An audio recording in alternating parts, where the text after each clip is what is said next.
espírito são eternas e a física e psicológica são passageiras.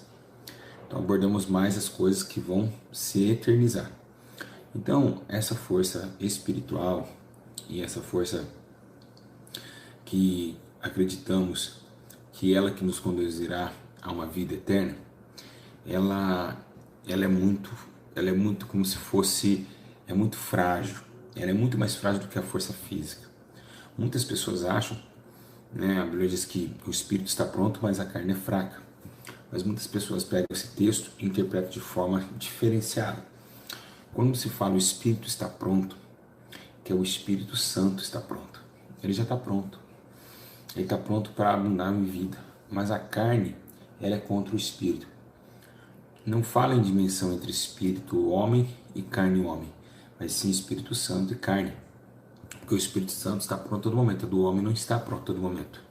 O espírito do homem se corrompeu e hoje se encontra homens de espírito de morte dentro de vós, né? E o espírito da morte, ela traz suas obras de morte. Agora, o que eu quero dizer para vocês, esse acarretamento, o que está acontecendo, porque ele é frágil. O espírito, a alimentação do espírito, ela é muito complicada, porque o espírito não recebe qualquer coisa que deixa o alimentado de verdade. E não é qualquer coisa que alimenta o espírito novamente de verdade com poder e força. Nós sabemos nós hoje que as pessoas nessa área estão sendo muito enganadas, como tarô, cartomantes, palavras dentro das igrejas, mesmo as igrejas evangélicas hoje estão enganando, né, dando uma comida mentirosa aos espíritos, palavra, você vai vencer, você é vencedora, Deus está se agradando de você, Deus está mandando dizer, sendo que Deus não está falando nada. Então, até naquele momento, não é o espírito que recebe, é uma emoção que contagia dentro do corpo do homem, que lá após amanhã, ela não tem estrutura para continuar a sua vida em esperança. Mas na hora do culto foi tudo gostoso, chorou bastante e tal, mas no outro dia, a tua vida não estava do mesmo jeito. Então, esse mantimento espiritual, eu vou explicar para vocês como adquirir, como ele é importante para a nossa vida e como vocês devem somente olhar para o Espírito. Olha, se tem uma coisa que você tem que pensar, a Bíblia diz assim, ó, que Jesus estava pregando ali em Samaria, os discípulos foram comer e disse para ele, mestre, tu queres comer? Ele disse, uma comida eu tenho que comer, que é fazer a vontade do meu Pai. Então, Jesus nunca se preocupou com a comida terrena, e sim porque a Bíblia diz, né, que nem só de pão viverá o homem, mas de toda a palavra que sai da boca de Deus. Então, tudo que sai da boca de Deus sai do Espírito, porque Deus é Espírito. Então, automaticamente, é a palavra, não adianta. Vocês podem usar a vida de vocês para qualquer forma, viver do jeito que vocês quiserem. Mas se vocês não tiverem uma vida de leitura de Bíblia e comprometimento em praticá-la, o seu espírito vai morrer.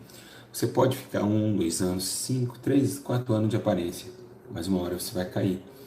E que Deus tenha misericórdia e que sua queda não seja uma blasfêmia, que a sua queda não seja um escândalo, porque realmente é o que está acontecendo hoje. O tempo passa, Satanás não tem pressa em derrubar ninguém. Ele não tem pressa, ele fica 20 anos te olhando. Quando ele vê que você está mal espiritualmente, a carne vem. E quando a carne vem, ela cega os seus olhos e automaticamente você está fazendo um erro, mas não está olhando a periculosidade do seu erro. Então eu quero hoje, rapidinho, trazer para vocês por que muitas pessoas desistiram, né? Por que muitas pessoas caem e não conseguem mais levantar, e outras que pecou não acreditam mais na regeneração. Porque é o seguinte, o pecado, sabemos nós, Isaías 59, que ele faz a divisão entre vós e vosso Deus. Automaticamente, nós vemos que quando vem essa separação, a pessoa fica em trevas, porque é um abismo. O pecado é um abismo que Lucas, né, na parábola do rico lá, já mostrou isso, né? Que haveria uma divisão entre o seio de Abraão e o rico queimando em chamas. Essa separação, esse abismo, chama-se pecado.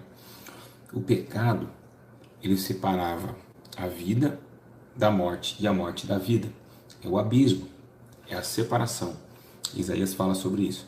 Mas Jesus entrou no meio do pecado, e entrou no meio do pecado, o pecado é escuro, e ele é a luz do mundo. Ele é, além dele fazer uma ponte, por isso que ele abriu os braços, porque é uma ponte, né? As pessoas saírem daqui, irem para lá, e uniu o homem pecador que sairia do inferno para a vida. Então, automaticamente, a luz raiou no meio das trevas e escuridão e deu oportunidade para que o homem caminhasse. Mas, interessante que o amor de Deus é tão grande que Jesus não veio com um rosto de rei e falar, venha, se não vir vai morrer, não. Ele veio com um olhar de piedade e de misericórdia.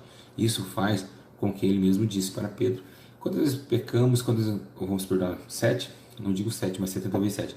Porque sabia que não era fácil caminhar do inferno, da morte para a vida.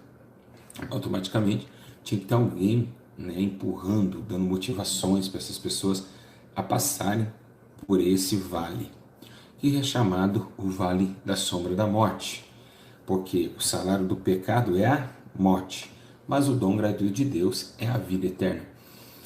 Jesus, ele é a vida, eu sou o caminho, a verdade e a vida. Então, o dom gratuito de Deus foi Jesus dado a nós, com amor esplendoroso, deu a sua própria vida por amor de muitos. Então, automaticamente, ali colocou-se a junção entre o espírito e a vida, e também a separação entre as trevas e a morte, ou seja, a carne e a morte. Por isso que Gálatas diz que já há separação entre o espírito que vivifica e a carne que faz a mortandade. Então, é um elo, o homem na Terra, ele tem que compreender isso. O homem na Terra, ele tem que entender que todo dia que ele acorda, ele está numa batalha terrível e ferrenha. Uma batalha onde um tem que vencer. Temos 24 horas para provar isso. Quem vai ganhar? Todo dia somos entregues à morte. Isso que é interessante. Por que Paulo diz todos os dias somos entregues à morte? Ele não falou que nós fomos entregados ao pecado. Não. Ele disse que todos os dias nós temos que buscar a vida. Porque nós somos entregues à morte. Então, automaticamente, quando alguém entrega à morte, alguém tem que resgatá-lo.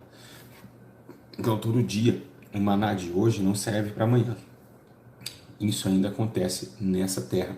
Então, devemos entender que esse vínculo que vocês estão passando nessa terra é muito pouco espaço, é muito pouco tempo,